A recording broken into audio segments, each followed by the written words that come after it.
Em meio a recorde de inadimplência na série histórica, o Santander anunciou um dividendo de 2 bilhões de reais. Fala pessoal, eu sou Antônio Fonseca, Eu sou o Gabriel Leone.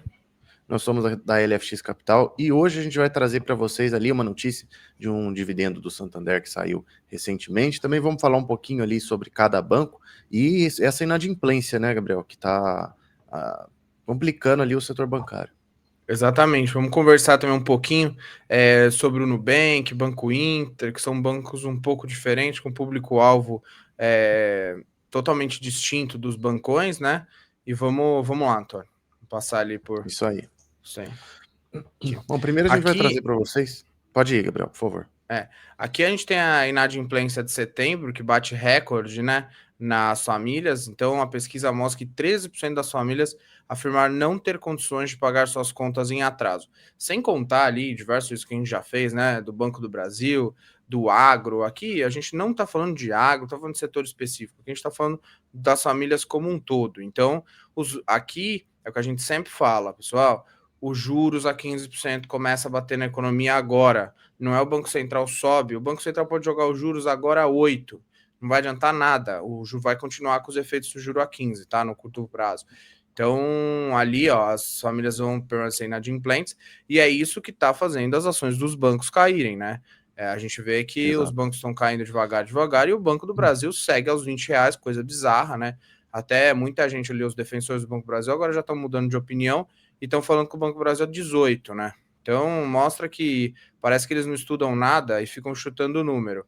Mas o Banco do Brasil caiu, né? Vem caindo, e ele tem um adicional que é justamente esse agro que está péssimo e agora vai começar a bater justamente nas pessoas físicas e na pequena e média empresa, que também o cenário está ficando muito ruim. Mas vamos lá para o dividendo Santander, Antônio.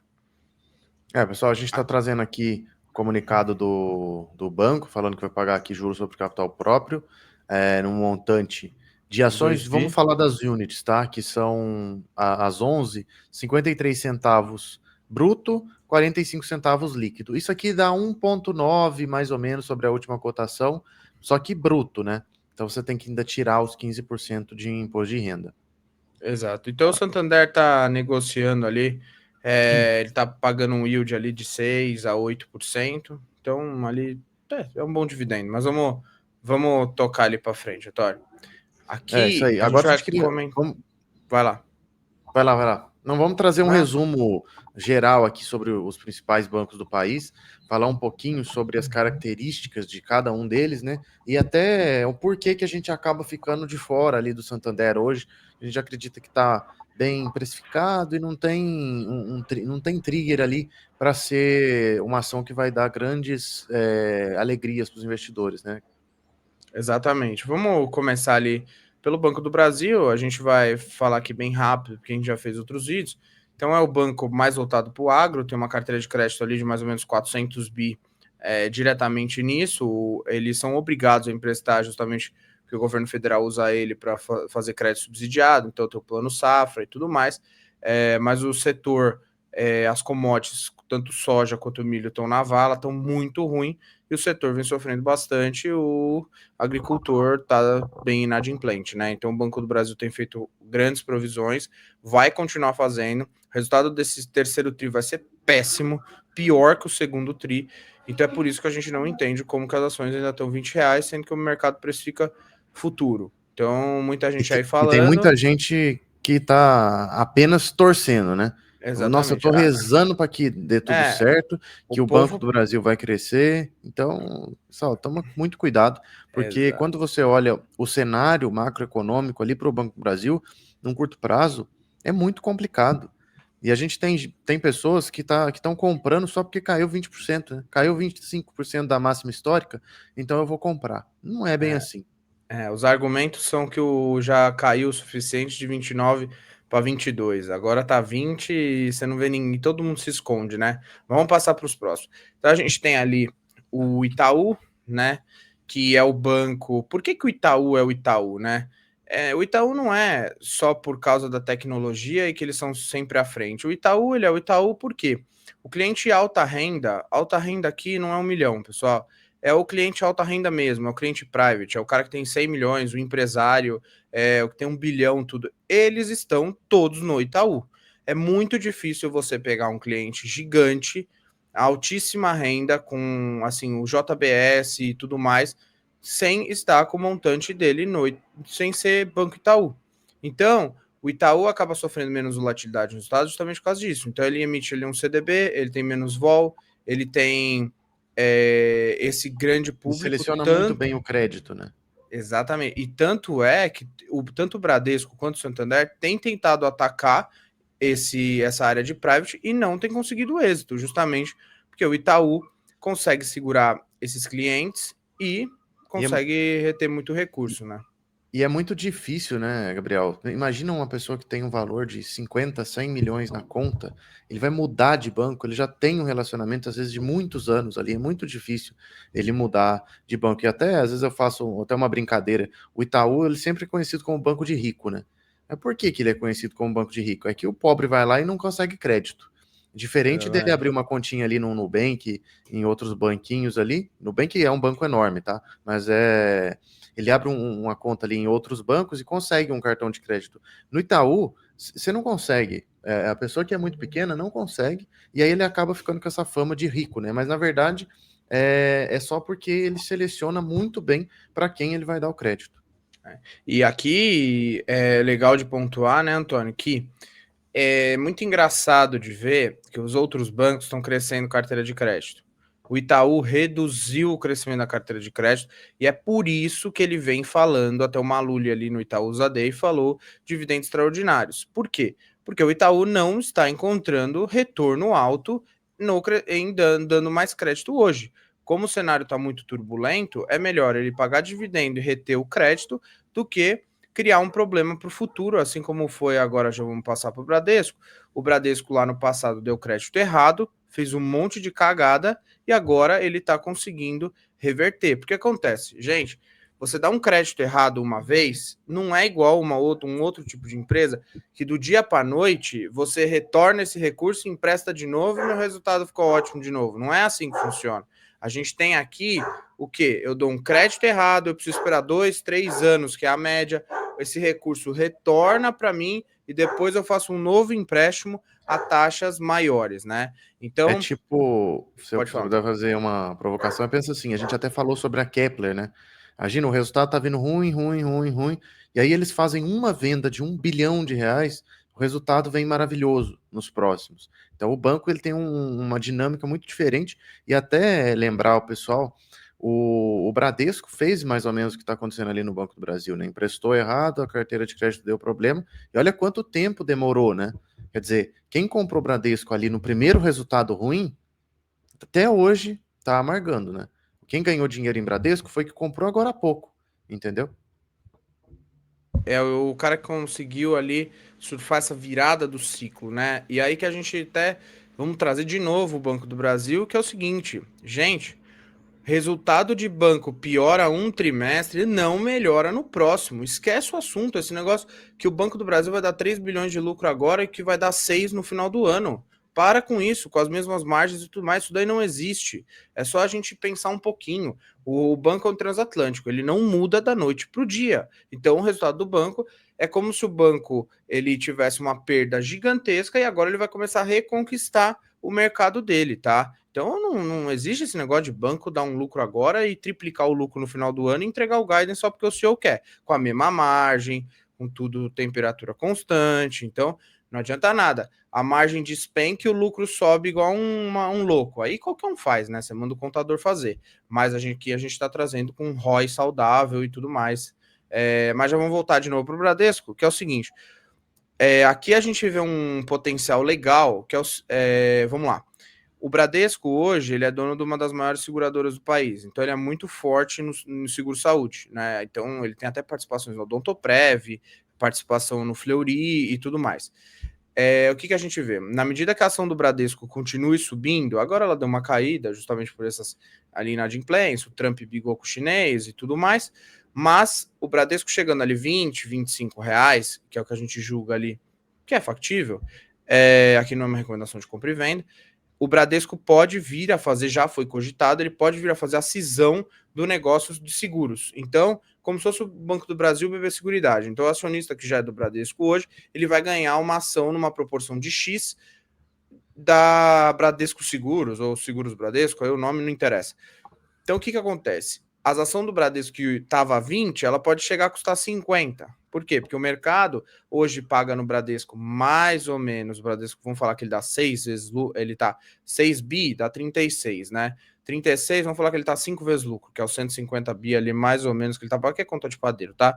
Que é dar 6, 5, 6 vezes lucro. Quando a gente plota numa seguradora como BB Seguridade, ela tá 10.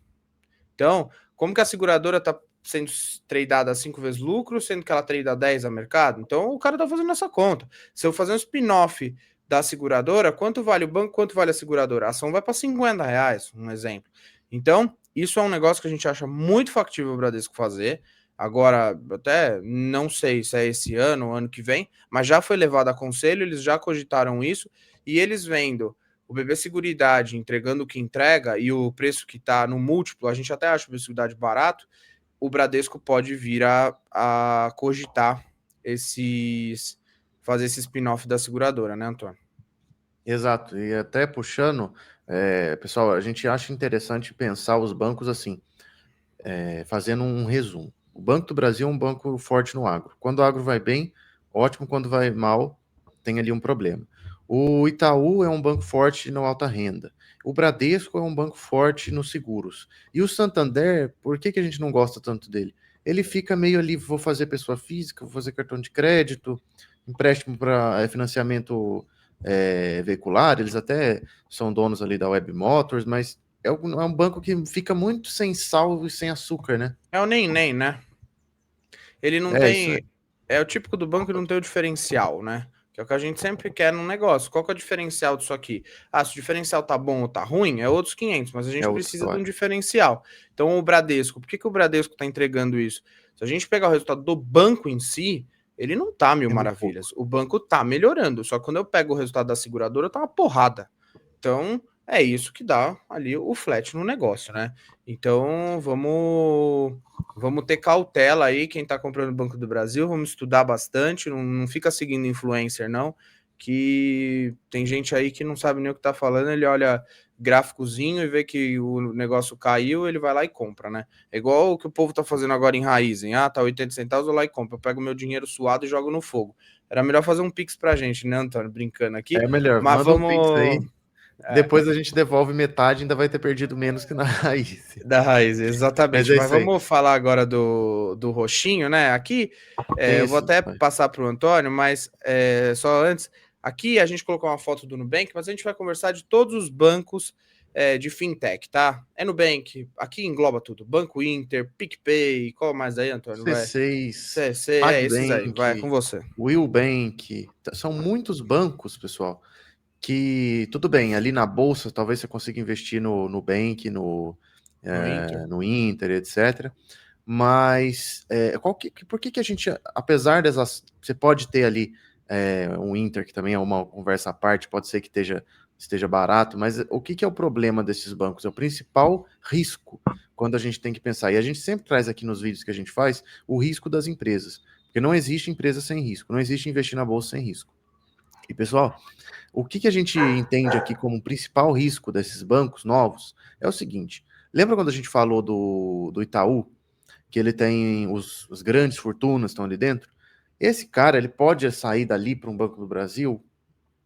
Não é provável, mas até pode. Sair dali para um Safra? Pode. Mas você acha mesmo que um cara desse vai sair dali para o Nubank?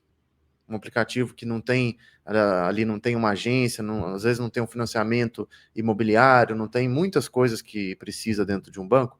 Esse tipo de público não vai. E aí acaba que o principal público desses bancos digitais acaba sendo a pessoa, às vezes, baixa renda e jovem, né? Jovem que quer um banco novo e às vezes baixa renda. E aí o que que acontece? Eles acabam sentindo mais a inadimplência, porque essas pessoas são justamente quem tem menor capacidade de pagar. Então, Exatamente. e é lógico, até o Nubank recentemente contratou o Roberto Campos Neto, se eu não me engano, está em alguma parte do conselho, não vou saber lembrar direito agora, mas dar crédito no Brasil é uma coisa muito difícil. E se você pensar o público do banco, você entende o risco do banco também.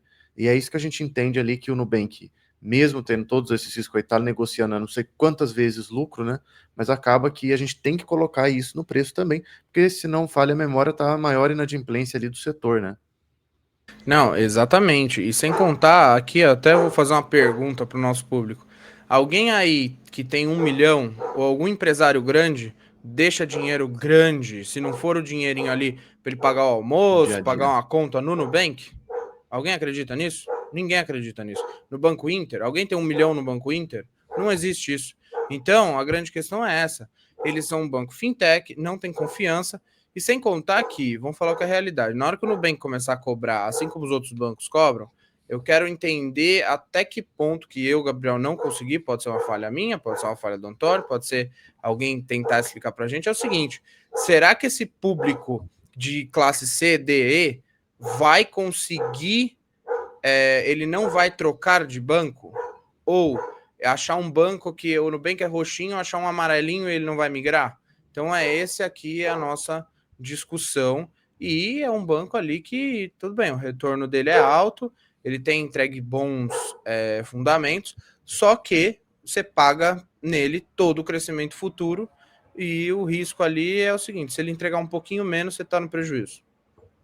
O problema é o seguinte, você não está achando um Nubank que está começando aqui em São Paulo, tem 10 mil clientes e você vai colocar um dinheiro que vai valorizar muito. O Nubank está sendo negociado como o banco, ou se não for o segundo, mais de valor de mercado maior do país. Só que quando você olha lucro, resultado, não faz tanto sentido. E é justamente isso, você está pagando um crescimento futuro que, a meu ver, e aí pode ser falha nossa, não faz tanto sentido, até porque, assim, se você pensar como um banco, assim, bancão mesmo, é muito diferente, e aí você tem que pensar, talvez, ele como um meio de pagamento, porque, justamente, às vezes a pessoa começa no Nubank, e começa a ganhar dinheiro, ganhar dinheiro, ganhar dinheiro, aí ele vai querer investir. A corretora que o Nubank tem, se não me engano, foi aquela Easy Invest que eles compraram e colocaram ali dentro. Pessoal, não É sei se vocês já horrível, usaram, mas é é muito horrível. ruim. É muito ruim. Não Exatamente. te mostra preço médio de ativo, não te mostra quantidade. É complicado, é muito difícil ali dentro. Então, talvez a pessoa olhe e fale assim: ah, não, tudo bem, eu comecei aqui, eu vou deixar meu salário pinga aqui, eu pago uma conta ou outra, mas todo o resto eu mando aqui para um outro BTG da vida, que também virou digital, né? Já é um banco antigo, mas virou digital, que dá porrada em resultado e que é outra história, né? E o público também, como a gente estava falando, completamente diferente do público do Nubank. E sem contar, né, a última coisa aqui pra gente finalizar, você sabe o que, que me lembra o valuation desses bancos? Quando tava ali em 2019, a IPO na bolsa, eu lembro da Mosaico, né, que o Banco Pan acabou comprando.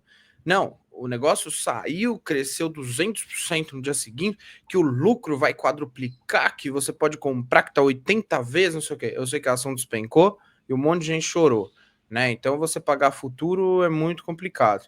Sendo É. que tem bancão aí como o Itaú, que é o que a gente gosta mais, entregando resultado, crescendo o lucro 15, 20% ao ano, mas a gente tem nojinho, né? Porque a ação tá no Tá topo, né? 33. Então é complicado, né?